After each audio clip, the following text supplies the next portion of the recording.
Baby, তোমার বেবিটাকে দেখাও। এই যে বেবিটাকে, এটা তো আমার, এটা চিংড়ি মাছ।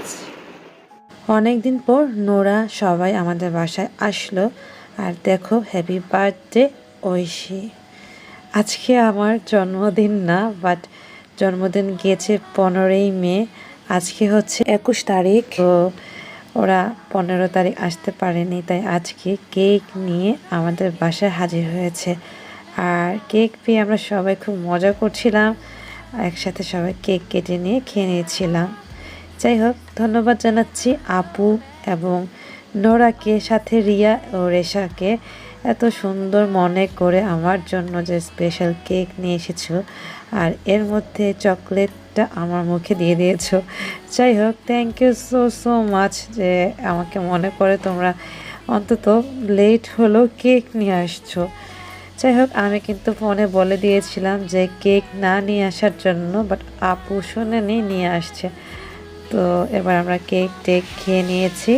আর সন্ধ্যা নাস্তা হিসেবে পাস্তা আর এখানে চটপটি ছিল। তো আমরা সবাই একসাথে খেয়ে নিয়েছি, চা বসিয়ে দেওয়া হয়েছে। আর এগুলো লাবলু ভাই আর রাজা ভাইকে দেওয়া হচ্ছে। আর তার মধ্যে সালাদ আদায় করে নিয়ে আরাম করে গল্প করছিলাম, সাথে চা খেয়ে নিচ্ছিলাম। বেলা বিস্কিট দিয়ে চা খাচ্ছিলাম, সাথে নোরাও আমার সাথে খাচ্ছিল। যাই হোক, খুব সুন্দর সময় কেটেছে নোরার সাথে, আপুদের সাথে।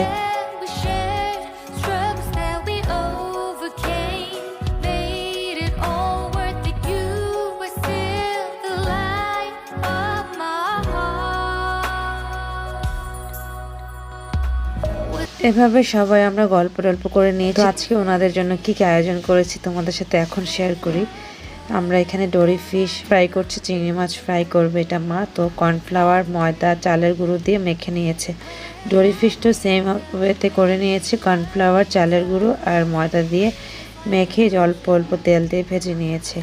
তো আজকে মেইন ডিশ হচ্ছে বিরিয়ানি। তো গরুর মাংসটা আমি বসিয়ে দিয়েছিলাম, তোমাদের দেখাচ্ছি। যেহেতু গ্যাস থাকে না, আগের দিন রাতে কষিয়ে নেওয়া হয়েছিল, এই পর্যায়ে গরম করা হচ্ছিল, তো সেটি তোমাদের দেখিয়ে নিচ্ছি। আমি এটার মধ্যে এই যে স্টারের এই 4টা অংশ দিয়েছিলাম, বাট আরও কম দিলে ভালো হতো, এটার গন্ধটা একটু বেশি ছড়িয়ে গেছে। যাই হোক, তারপর ছোটো ছোটো আলু, বেবি পটেটোগুলা আমি তোমাদের দেখাচ্ছি। মা এটাকে লবণ, জর্দার রং দিয়ে ঘিয়ে ভেজে নিয়েছিল। তো বিরিয়ানির সাথে এরকম ছোট ছোট আলু কিন্তু ভালো লাগে। যাই হোক, বিরিয়ানিতে ছোট আলু দিবে, যেহেতু গ্যাস থাকে না, আগের দিন রাতে সেদ্ধ করে নিয়েছে, বাট এখন গ্যাস অল্প অল্প আছে, তাই এটা ঘিয়ে ভেজে নিয়েছে। আমিও ঠিক সেম ওয়েতে আগের দিন রাতে চিকেনটাকে একটু কষিয়ে রেখেছিলাম, এখন গ্যাস এসেছে, এটাকে একটু ভুনা ভুনা রোস্ট আকারে করে নিচ্ছিলাম। আজকের আয়োজনে বেশি কিছু রাখিনি, সিম্পল ওয়েতে শেষ করে ফেললাম। তো অল্প অল্প গ্যাসে আমি আলু সেদ্ধ করেছি, আর এই যে লইটটা ভুনা করেছে, সুমি করেছে, বাট বাকি সব আমি দেখে নিয়েছি। লবণ, চিনি যা যা লাগে। 10 মিনিট দাঁড়িয়ে থেকে এই বেগুন ভর্তা আমি করেছি, ভর্তা আয়োজনগুলো করে নিয়েছিলাম। বেসিকলি দেখা যায় এরকম প্রোগ্রামে ভর্তা না হলে আমার কাছে মনে হয় যে কিছুই হলো না, খাক বা না খাক টেবিলে থাকবে। জানি না এটা আমার কোনো প্রবলেম কিনা, আমার ভালো লাগে। আসলে কাউকে কিছু খাওয়াতে গেলে তৃপ্তি সহকারে না খাওয়াতে পারায় কোনোভাবে শান্তি লাগে না। আমি জানি না, এটা আমার অপিনিয়নটা শেয়ার করলাম। আজকে এখানে 22টা ডিম আমি ভুনা করে নিয়েছি, সুমি ভুনা করে দিয়েছে। তো এগুলো আমি একটু ভিডিও করলাম।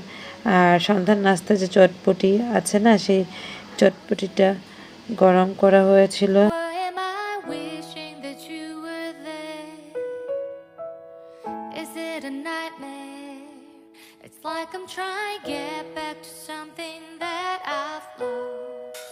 নোরা, রিয়া, রিশা, আপু সবাই আসার পর যে ভিডিওটি, সেটি ফার্স্টের দিকে শেয়ার করেছি। তো আজকে ওনাদের জন্য কি আয়োজন করছিলাম সেটি তোমাদের শেয়ার করছি। ফার্স্টে দেখে নিয়েছি কেক কাটার সময় যে এই পাস্তাটা খাওয়া হয়েছিল, তো এটাই বানানো হয়েছিল। আজকে পাস্তাটা সম্পূর্ণভাবে সুমি করেছে। আর বিরিয়ানির জন্য যে চাল নেওয়া হয়েছে, এখানে প্রায় 2.5 কেজির মতো চাল নেওয়া হয়েছে, মাংস 3 কেজির মতো নেওয়া হয়েছিল, আর আলু 1 কেজি থেকে অল্প একটু কম নেওয়া হয়েছিল। তো এভাবে করে সব কিছু রেডি করা হচ্ছে। এই পর্যায়ে যেহেতু পাস্তা হয়ে গিয়েছে, আমি আবার গরম গরম ডিশে নিয়ে নিয়েছি। আর চিন্তা করেছিলাম যে আসার সাথে সাথে ওভেনে দিব, বাট সেটা আর হয়ে ওঠেনি। আমরা ঠান্ডা অবস্থাতেই এরকম ঝাল পাস্তা খেয়ে নিয়েছিলাম। তো আজকে যেহেতু সন্ধ্যার নাস্তা পাস্তা থাকবে আর হচ্ছে গিয়ে চটপটি থাকবে, সেটা তোমরা ফার্স্টের দিকে দেখে নিয়েছিলে। এই যে এভাবে টক পানিটাও রেডি করে নিয়েছিলাম। যাই হোক, তো এভাবে সন্ধ্যার নাস্তাগুলো রেডি করা হচ্ছে।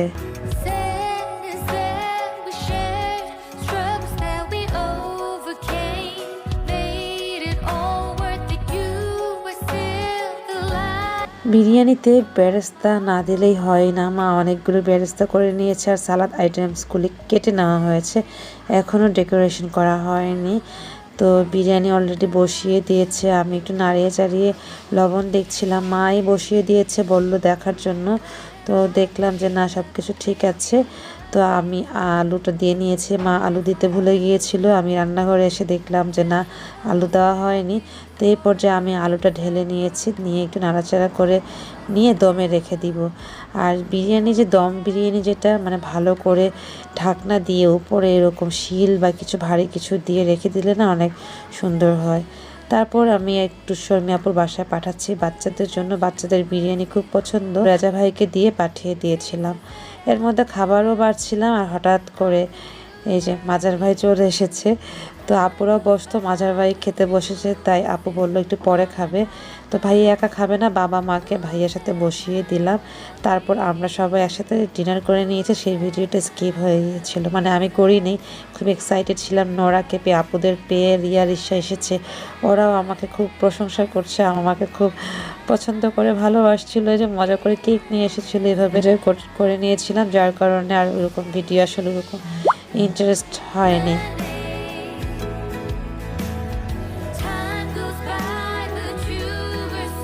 তারপরে এখন যেটি হয়েছে, সবাই চলে যাচ্ছে, বিদায় নিচ্ছে। আদনানও আসলো, আমাদের সাথে জয়েন হয়েছে, একসাথে খেয়ে নিয়েছিলাম। আপুদের বিদায় দিয়ে আমি কালকের আদনানের জন্য নাস্তা রেডি করে নিচ্ছি। সকালের নাস্তা, দুপুরের খাবার আগের দিন দিয়েছিলাম, ওইটা ফ্রিজে রাখা আছে, ওটা দিব। আর আপু অনেকগুলো লিচু নিয়ে আসছিল, তো সবাই মিলে লিচু খেয়ে ঘুমিয়ে পড়লাম। আল্লাহ হাফেজ।